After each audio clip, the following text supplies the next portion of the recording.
Bienvenue sur Work in Progress, le podcast sur le futur du travail. Il s'adresse aux personnes qui choisissent d'être les architectes et non les victimes de leur futur, qui veulent faire partie de cette nouvelle génération de leaders. Moi, c'est Mathieu, et chaque semaine, je rencontre des guides qui participent à construire un futur du travail souhaitable. Ils ringardisent les modèles dominants qui détruisent l'humain en partageant des manières de mieux travailler. On touche à beaucoup de sujets, relations, management, alimentation, organisation. Mais le deal pour chaque épisode, c'est une leçon du futur et une clé d'action concrète à appliquer maintenant. Allez, bonne écoute.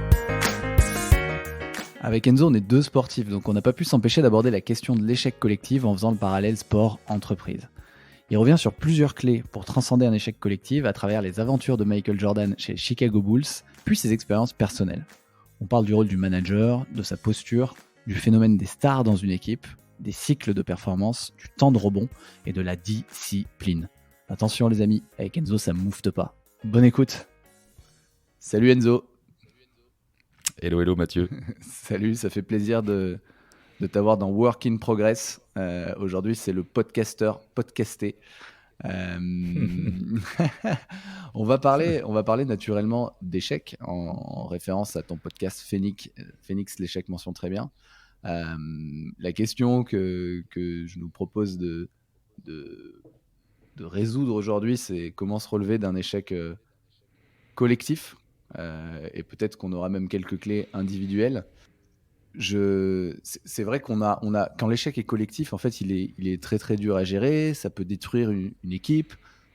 Ça peut se faire dans le sport, mais ça peut se faire aussi en entreprise.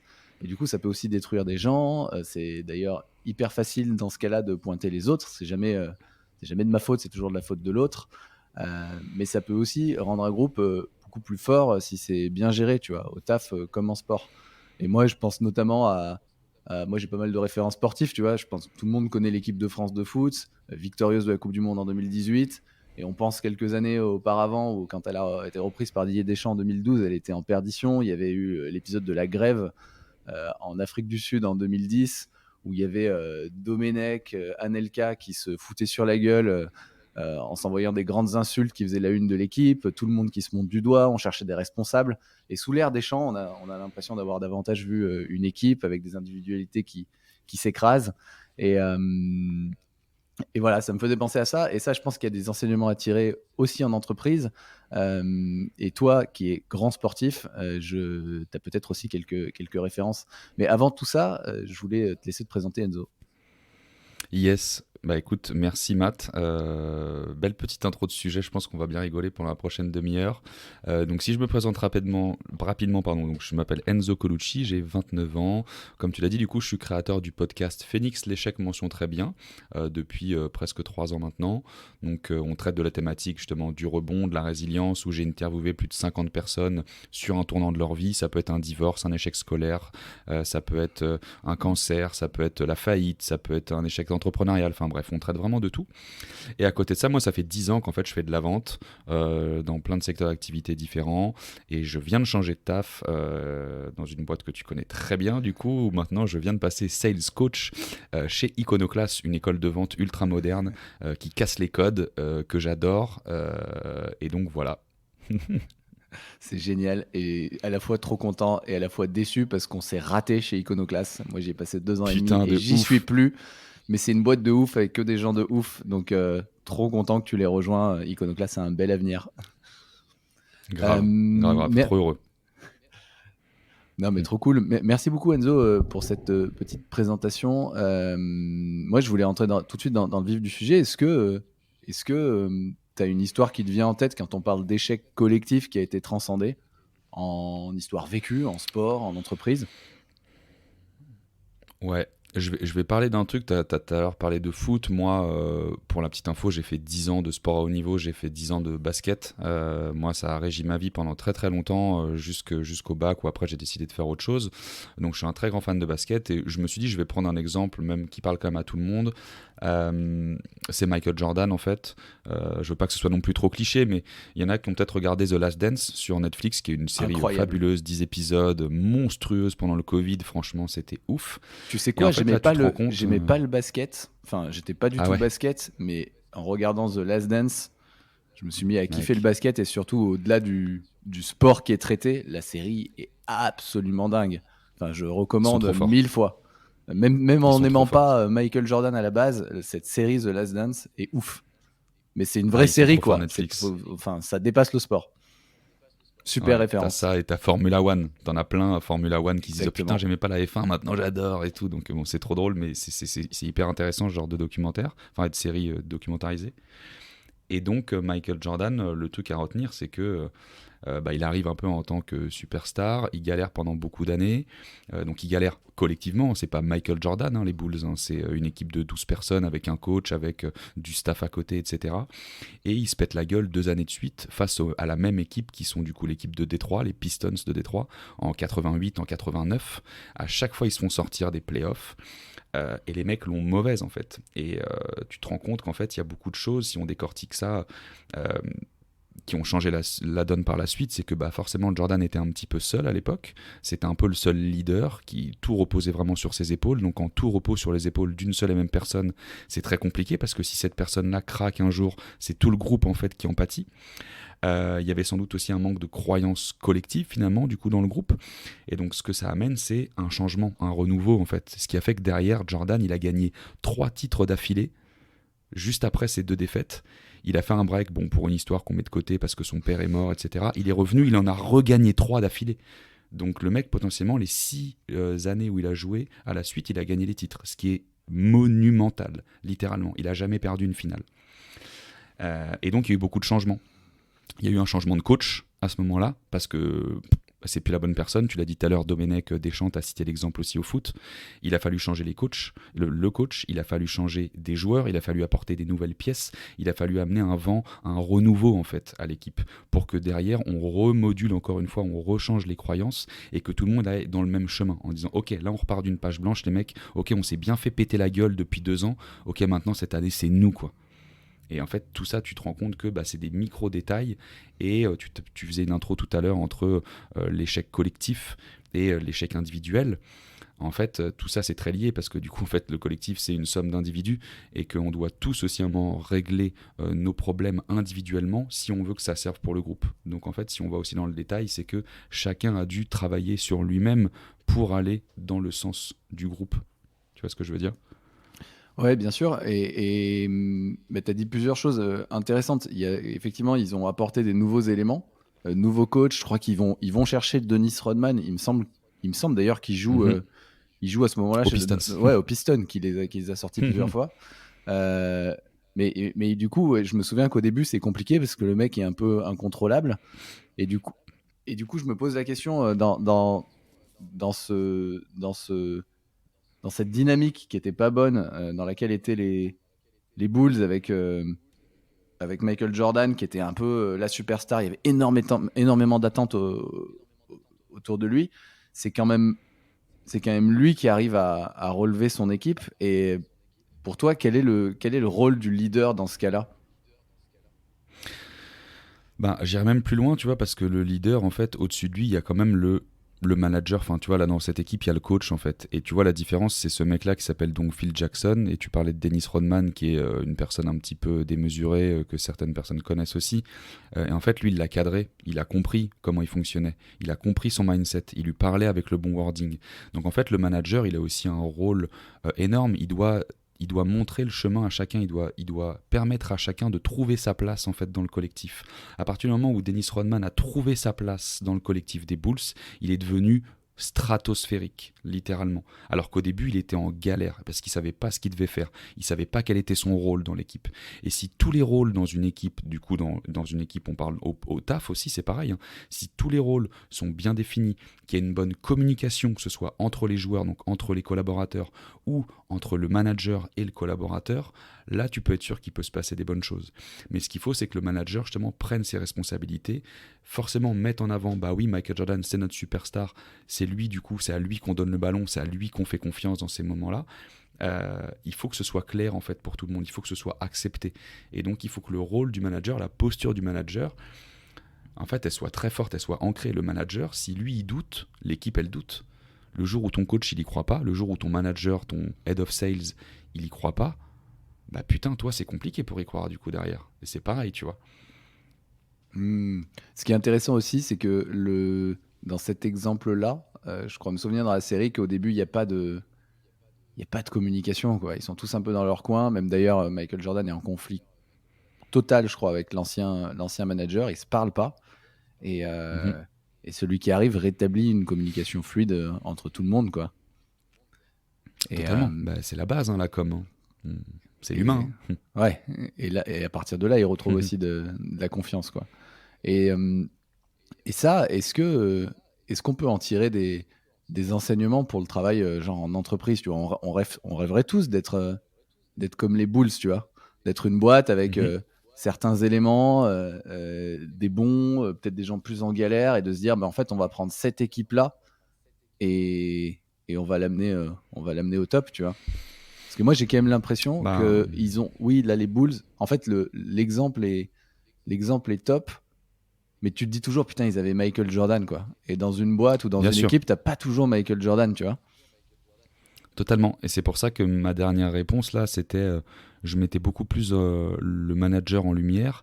Et en fait, si on fait un parallèle avec le pro, avec le taf, avec notre rôle en entreprise, le manager, il est vraiment primordial en fait. Et ta question du coup, c'est quel enseignement on peut en tirer. Bah, il faut déjà que les bases soient posées en fait. Il faut que ce soit carré quand on arrive. Il faut qu'on sache quelle va être ma mission, comment du coup je vais le faire, où on veut aller. Et donc ça passe par de la communication, ça passe par de la répétition. On sait très bien que tu vas pas arriver le premier jour. Ok, super, nous demain on veut être les leaders du marché de l'aide à domicile et donc je veux que tu fasses 300 000 par an. Allez, à l'année prochaine. Bah non, en fait, je vais avoir besoin de répétition, je vais avoir besoin qu'on se voit toutes les semaines, je vais avoir besoin que tu me rassures, je vais avoir besoin que tu me fasses monter en compétences, que quand ça va bien, tu me le dises, que quand je fais de la merde, tu me le dises avec les bons mots. Donc le manager, pour moi, c'est la pierre angulaire en fait de tout ça en entreprise. Et on le voit bien, les gens qui sont pas heureux aujourd'hui, qui vivent des périodes tourmentées, compliquées, c'est des gens qui ont une relation presque toxique, néfaste avec leur manager. Et en fait, du coup, tu perds un repère, t'as pas de pilier. Qu'est-ce que tu fais? Tu vas chercher du coup les autres personnes qui sont au même niveau que toi, mais qui n'ont aucun pouvoir de décision. Donc finalement, tu subis aussi la situation. Tu veux aller parler à ton N+2 ou N+3 pour te dire je vais faire changer la situation. Ces personnes-là, si t'as pas l'habitude de les côtoyer, que t'as peur d'aller leur parler, tu vas pas trouver les bons mots. Et tu vas penser qu'ils protègent aussi ton manager. Donc c'est très très compliqué quand tu es dans un cercle hyper vicieux comme ça. Et donc, encore une fois, c'est ton manager, ta com, c'est ça pour moi, je pense, qui fait les bases. Enfin, et tu vois, on le voyait avec Phil Jackson quand il est arrivé, il a tout changé.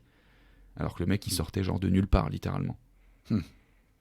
Et Donc, pas besoin de superstar, littéralement. Pas besoin de superstar, forcément. Pas besoin de Michael Jordan dans ton équipe pour être bon et pour avoir une bonne cohésion de groupe. yes, et tu vois, j'ai l'impression aussi que c'est pas mal le parallèle avec le sport, parce que dans le monde professionnel d'entreprise, on a tendance à, en tout cas traditionnellement, et c'est en train de changer, à avoir des boîtes où les stars sont les managers, si tu veux. Ils prennent toute la visibilité, toute la fame, etc. Et ça peut aussi, ça peut aussi démotiver les troupes. Ça peut aussi être la cause d'un échec sur le moyen long terme.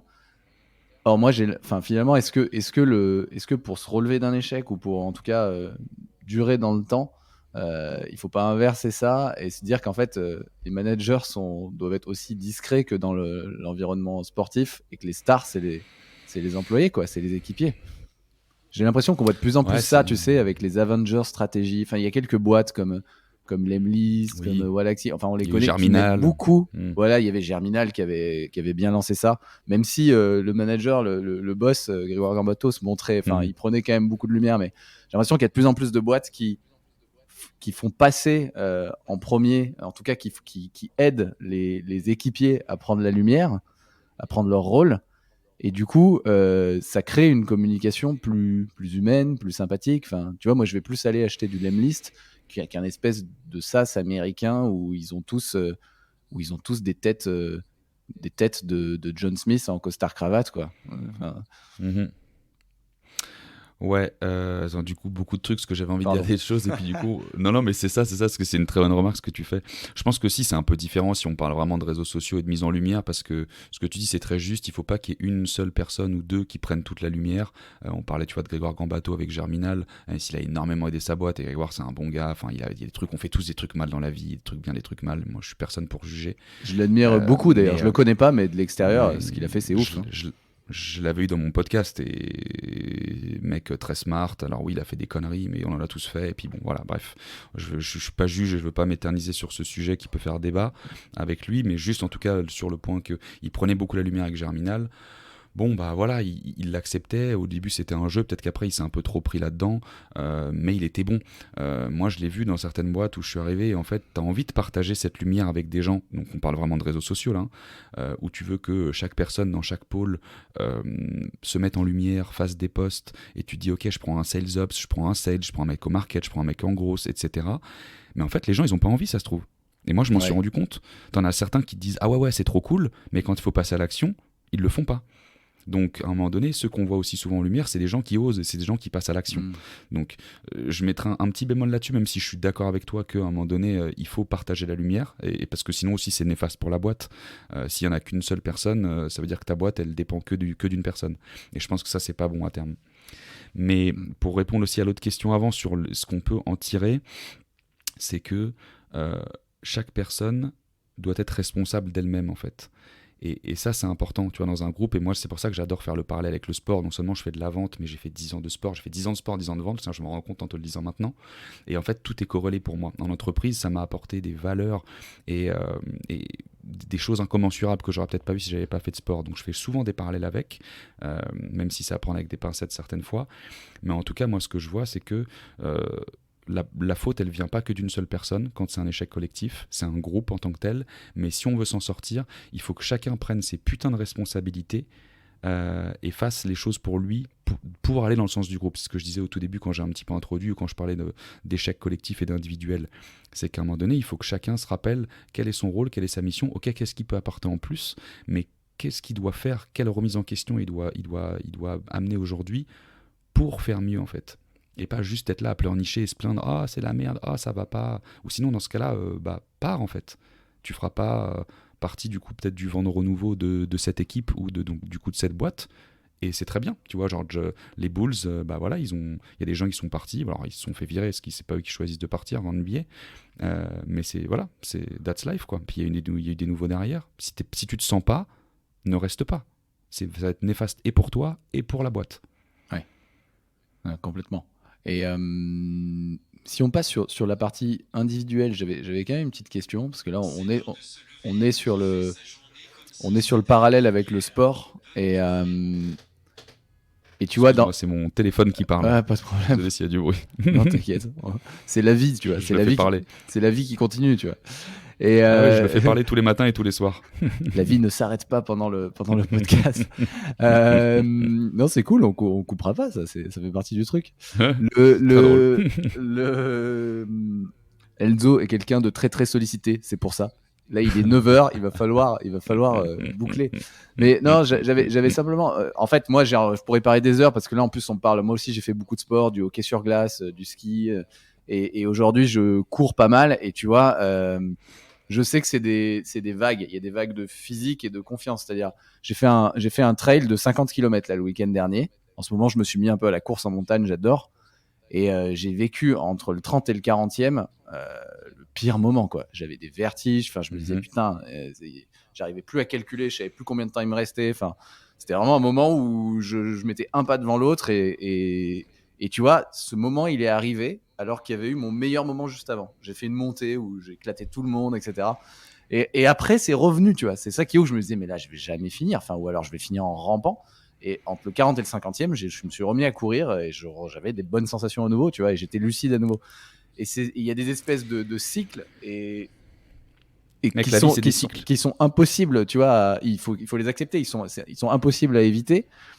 Et au niveau individuel, en entreprise, c'est pareil. Et je pense que tu connais ça en sales où il faut prendre son téléphone pour faire du cold call. Je sais que tu es un spécialiste de la prospection téléphonique.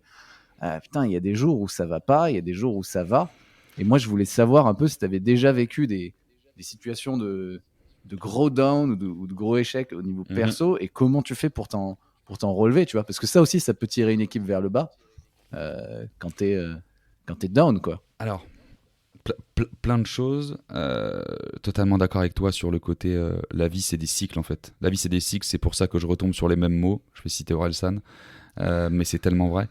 La vie, c'est des putains de cycles et tout est dans ta putain de tête, en fait. Là, quand tu parlais juste avant, tu vois, genre t'étais à ton pic, derrière, en fait, tu pars un peu à sombrer, à dire, oh là, ça va pas, ah, j'ai un petit peu mal. Et en fait, tu nourris, en fait, ta peur et tes angoisses, alors qu'en fait, c'est tout dans la tête. Et donc, le truc un peu pour pallier à ça, je pense, et c'est ce que m'a appris justement le sport, sur ta question de comment j'arrive en call ou n'importe quoi, genre ah on est lundi, ouais trop content, j'ai passé un super week-end, je suis hyper motivé, ah on est mardi, ah merde en fait non, ça c'est redescendu. Pourquoi? Parce qu'en fait c'est ce qu'on appelle de la motivation. La motivation elle peut pas être linéaire, la motivation elle va, elle vient en fonction de ce qui t'arrive au quotidien, de tes émotions. Est-ce que j'ai passé un super dîner avec mon conjoint, ma conjointe, est-ce que j'ai vu des potes ce week-end, est-ce que je me suis fait défoncer au taf, est-ce que j'ai eu un décès dans la famille, est-ce que j'ai plein de trucs en fait. Et donc ça vient nourrir ta motivation en bien ou en mal. Et donc pour pallier à ça, le plus dur, et c'est ce que les gens ne veulent pas voir en fait, parce que c'est beaucoup plus facile d'aller regarder à côté, c'est qu'il faut être discipliné, putain. Il faut être discipliné, parce que la discipline par rapport à la motivation, là tu vas avoir en fait une constante, alors que la motivation ça oscille en fait. La discipline c'est carré. J'ai dit que je faisais du sport tous les jours 1 heure, je fais du sport tous les jours 1 heure. J'ai dit que je me levais à 7 heures parce que j'ai envie de m'étirer, je me lève à 7 heures parce que j'ai envie de m'étirer. J'ai dit que je voulais apprendre un nouveau truc, je veux lire un bouquin sur le sales, sur le marketing, sur ça, je m'y mets bordel, même si j'ai pas envie. C'est ça la discipline. Et c'est ce qui fait qu'après tu nourris des habitudes et que derrière en fait c'est plus du tout une contrainte. Mais au début il faut se foutre un peu le coup de pied au cul qui manque à tout le monde en fait. Et donc c'est ça qui va permettre de te relever d'échecs, parce que cette discipline, cette rigueur que tu vas t'installer, même si on peut être tout ce qu'on veut, ça veut pas dire qu'il faut être un robot, attention, hein, mais c'est juste qu'à un moment donné il faut sortir les doigts. Et sortir les doigts c'est être constant. Et c'est ça qui fait plus pallier à certains troubles émotionnels, on va dire, dans ton quotidien. Moi, j'en ai vécu plein des échecs. Tu m'as posé la question. Des échecs, j'en ai eu plein. Que ce soit peine de cœur, que ce soit du coup relation parentale, que ce soit planter ma boîte, que ce soit pas finir une carrière donc de sportif pro, que ce soit échec scolaire. J'en ai eu plein en fait, tu vois. Et à chaque fois, c'est toujours la même chose. Et les premiers moments, tu es toujours dans le déni. Et donc, tu as toutes tes émotions. En fait, il y a 5 phases dans l'échec, si tu veux. Tu as la première qui est le déni. Je réfute absolument tout ce qui se passe, c'est pas vrai, ça se passe pas, c'est pas pour moi, ça va s'arranger demain. Deuxième, c'est les émotions qui découlent de ça. Je suis en colère, je suis triste, etc. La troisième, là ça devient intéressant parce qu'on est dans le creux de la vague, c'est l'acceptation. Ah putain, en fait, j'avoue que j'ai mal fait. J'avoue que j'ai mal fait ce qui vient de se passer, et bah ça m'apprendra, mais du coup je suis pas mort, et du coup c'est pas si grave que ça en fait. Parce que personne n'est mort en fait dans l'histoire, potentiellement. Peut-être ça se trouve, il y a des décès, donc c'est moins drôle, mais en tout cas, la vie continue et je vais pas rester statique à un endroit à me plaindre de ce qui m'est arrivé. J'accepte et je me dis, ok, maintenant je vais de l'avant. 4e phase, les actions qui découlent de ça. Je veux dire, qu'est-ce que j'ai envie de faire? Enfin, cette envie de changement. Ok, maintenant, ce que je vais faire, justement, je te dis, ok, je vais faire un peu de sport tous les jours pour me remettre parce que je suis pas bien dans mon corps en ce moment. Ok, je vais changer de taf. Je vais commencer à regarder tout ce qui se passe en termes d'annonces, etc. Ok, j'ai cette envie de changement. Et maintenant, la 5e, qui est la plus importante, je passe à l'action, bordel. Et je vais vers ma reconstruction. Et c'est ça qui est important. C'est toute la mise en action. On vient de se faire engueuler par Enzo. Alors là, bougez-vous le cul, les gars, quoi. Sortez-vous les doigts. Sors ton doigt, putain. Ouais, la main beaucoup. pour certains. Il y a la main. Ouais, la main pour certains. Ouais, super, c'est effectivement le. Non, mais c'est bien. Ça remet un peu le focus sur soi, quoi. C'est pas. Enfin, il vaut mieux. Il y a une petite citation que j'aime bien, c'est il vaut mieux allumer sa bougie que maudire les ténèbres, tu vois. C'est en gros, le monde n'est pas responsable quoi de ce qui t'arrive. Il y a un moment où c'est que toi quoi. C'est que toi avec ta petite lumière. On est tous responsables de nous-mêmes. On est tous responsables de nous-mêmes au quotidien. On vit tous des moments de merde et c'est pour ça que j'ai créé le podcast à la base. C'est que j'en ai vécu et que les 50 personnes qui sont venues sur mon podcast ont vécu des choses incroyables et que le but c'est de montrer justement qu'il y a des gens qui prennent 2 accidents de voiture, perdent une jambe et sont des sportifs d'élite. Comment est-ce que nous parfois on peut se plaindre de choses de merde en fait du quotidien. Je le fais aussi, hein, attention, je juge personne. On a tous le droit de se plaindre. On a tous le droit, vraiment, et c'est important. Il faut parfois se mettre dans un coin, chialer et dire que notre vie c'est de la merde. Ça fait du bien.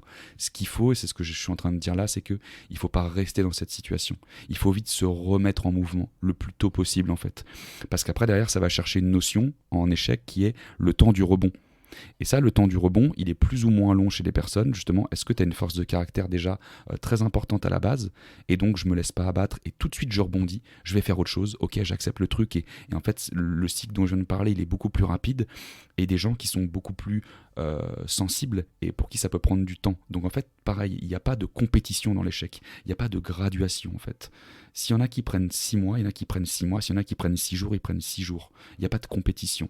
Chacun le vit à sa façon, parce que là on parle d'émotions en fait, et on n'est personne pour juger les émotions des uns ou des autres, parce qu'on n'a pas tous les facteurs, on ne connaît pas tout le passé de la personne.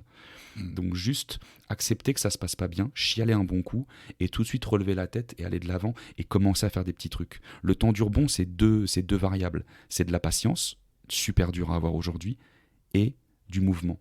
Et en fonction de tout ça derrière, ça va créer ce qu'on appelle de la sérendipité, et tu vas pouvoir trouver des choses qui vont peut-être se présenter à toi, des choses que tu n'aurais peut-être pas, auxquelles tu n'aurais pas pensé, si tu n'avais pas fait cette petite action en fait. Et ça se trouve, ce ne sera pas exactement ce que tu avais prévu, mais il va découler autre chose de ça en fait. Et c'est ça qui va te renourrir et te dire ah putain en fait la vie c'est pas tant de la merde que ça. Et on a tous besoin de ça vraiment. Ouais, d'un coup là le monde est plus contre toi mais avec toi quoi. Et t'offre Exactement. des cadeaux chaque jour. Pour les gens qui sont pas aussi lettrés que toi, sérendipité, comment tu le définis, Enzo?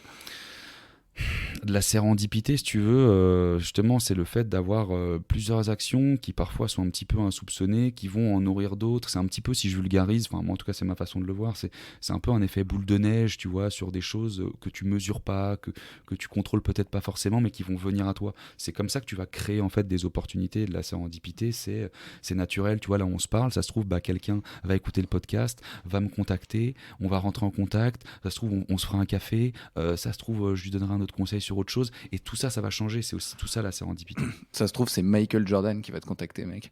Putain, mais Et mec, là, c'est mais parti, quoi. t'inquiète, j'ai déjà son hume, Ouais, mais de toute manière, tu l'as scrappé, quoi, c'est ton métier. Ah, Call, clairement. allez, on Moi, call je le Michael connais, Jordan. hein, mais lui, il me connaît pas. Merci beaucoup. Franchement, c'est hyper. Enfin, tout est hyper intéressant. Enfin, on a parlé d'échecs collectifs avec l'exemple des Bulls de Michael Jordan. Et ce qui est intéressant, c'est qu'ils se sont relevés, non pas que grâce à Michael Jordan, mais grâce au rôle du manager qui est arrivé et qui a posé un cadre, qui a permis d'installer une communication entre les membres de l'équipe et qui a permis à ce que chacun se remette en question et trouve sa place. Et là, il y a un parallèle très intéressant avec l'entreprise parce que le rôle du manager est clé pour instaurer la confiance, pour que les gens de la team puissent s'exprimer, avoir confiance, s'exprimer à l'intérieur de la boîte et potentiellement rayonner à l'extérieur. Tu avais un truc à dire. Ouais, je levais le doigt, je levais le doigt pour te dire un truc, un dernier truc là-dessus, sur le rôle justement du manager, où je disais qu'il doit avoir une posture, il doit être ancré, et il doit du coup inspirer toute la confiance, et c'est lui qui doit en partie insuffler le changement. Ce qui est important aussi de montrer, je pense, pour l'avoir aussi vécu parfois dans l'entreprise, c'est que les moments où ça ne va pas, donc collectivement, enfin aux yeux de la boîte, il faut aussi que certaines personnes, alors pas forcément devant tout le monde pour foutre la trouille, mais quand tu es en one-one, il faut que tu puisses assumer un peu ce qui ne va pas.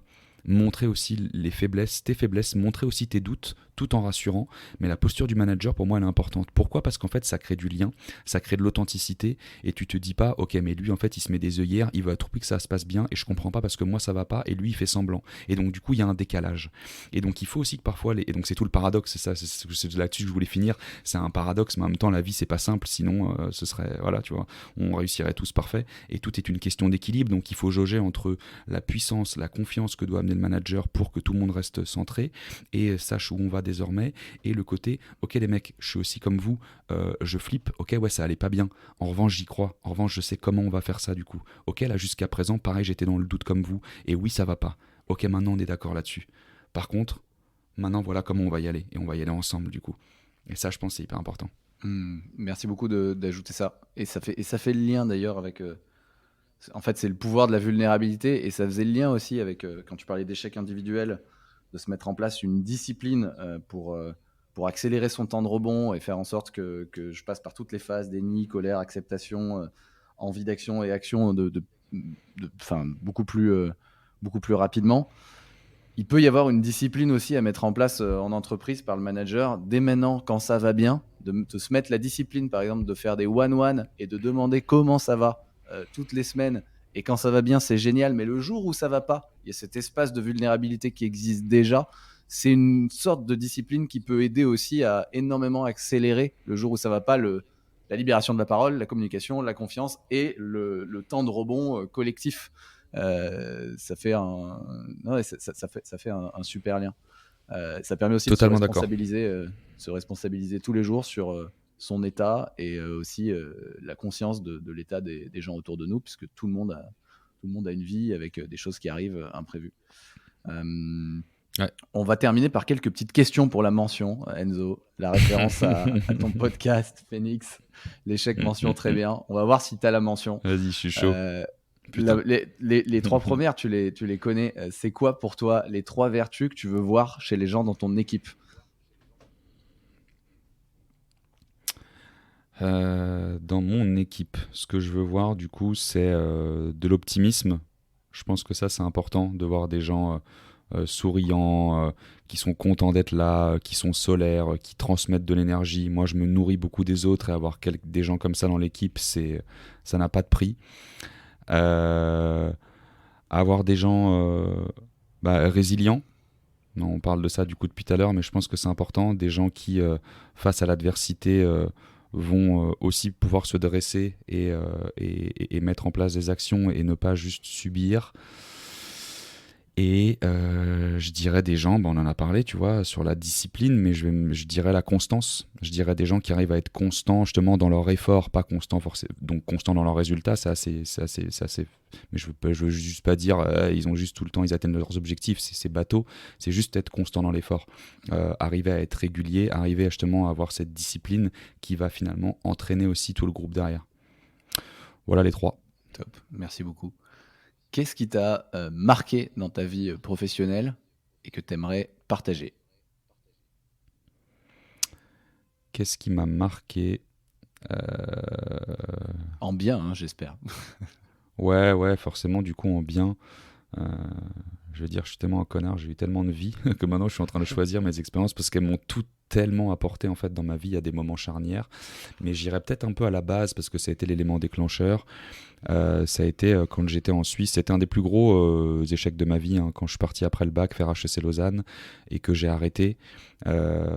Au cours de la même semaine, donc j'apprends que je rate mes résultats, donc je rate mon année, j'apprends que j'ai un décès dans la famille, quelqu'un de proche de chez moi qui décède, et donc du coup pour couronner le tout, je décide de beaucoup boire un vendredi soir la veille de rentrer en Suisse, et je me fais arrêter par les flics et je perds mon permis. Tout ça donc en 72 heures. Donc là, tu te sens vraiment comme la plus grosse des merdes et t'es vraiment au fond du trou. Et puis, j'ai rebondi après 1 ou 2 mois, je suis reparti en Suisse. J'ai eu des potes qui m'ont dit tiens, tu peux aller taffer là ou là.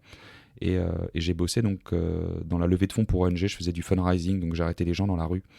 Et ça, pareil, donc après un échec très compliqué, enfin une succession d'échecs au début d'année, je me mets à faire ce taf dont j'ai aucune notion et j'arrête des gens dans la rue au bol et je me prends masse de portes.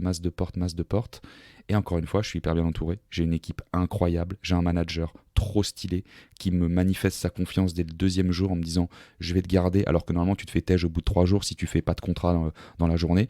Moi c'était une semaine difficile, il me dit je crois en toi, je vais te garder.